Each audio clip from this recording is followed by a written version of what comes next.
इंसान जाता कहाँ है महाराज जी मरने के बाद? अगर पाप कर्म हुआ तो नरक जाता है, पुण्य कर्म हुआ तो स्वर्ग जाता है। अपने पाप और पुण्यों का भोग भोग कर फिर मृत्यु लोक आता है। पुण्य क्षीणे मृत्यु लोके विसंति। एक अपराध की भारत में ऐसी सजा है कि 20 साल सजा, आजीवन कारावास या फांसी की सजा एक ही अपराध में तो होती है। हमारे कितने ऐसे अपराध है ना भारत सरकार से दंड मिला है ना हमने प्रायश्चित किया है, तो उन पापों का फल नरक में तो भोगना पड़ेगा।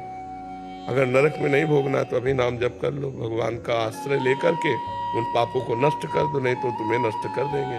तो कहो एक कल्प रहना पड़े नरक में। ऐसे जो हमने पाप किए हैं उसका हम यहाँ भुगतान कर सकते हैं महाराज जी, कि हमें जाना ना पड़े नरक? हाँ बिल्कुल कर सकते हैं, बिल्कुल कर सकते हैं।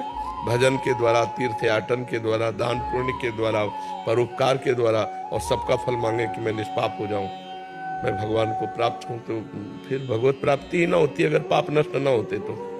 निष्पाप पुरुष ही भगवत प्राप्त होता है। तो निष्पाप तभी हो जाता है जब नाम कीर्तन, भगवान की लीला कथा श्रवण, भगवान की लीला कथा गायन, नाम जप, दूसरों को सुख पहुंचाना, इसी से हमारे पाप नष्ट होते हैं। महाराज जी समझदारी तो इसी में कि यही आप बुद्धिमानी तो तभी। अभी देखो पीछे वाले बैच में एक बच्चा नहीं कह रहा था मुझे भय रहता है कि मुझे मरना है, मेरे से कोई पाप न बन जाए, कोई गलती। उनका कितना बढ़िया पवित्र हृदय है, नई अवस्था है, पर वो कह रहा मैं भयभीत रहता हूँ मेरे से कोई पाप न बन जाए। उनका तुम बहुत अच्छे महात्मा बन जाओगे अंदर से। जो भयभीत रहता है कि मेरे से गलती न हो जाए वो निकल जाएगा, और जो गलतियों में निर्भय होके जाते हैं वो फंस जाते हैं, नष्ट हो जाते हैं।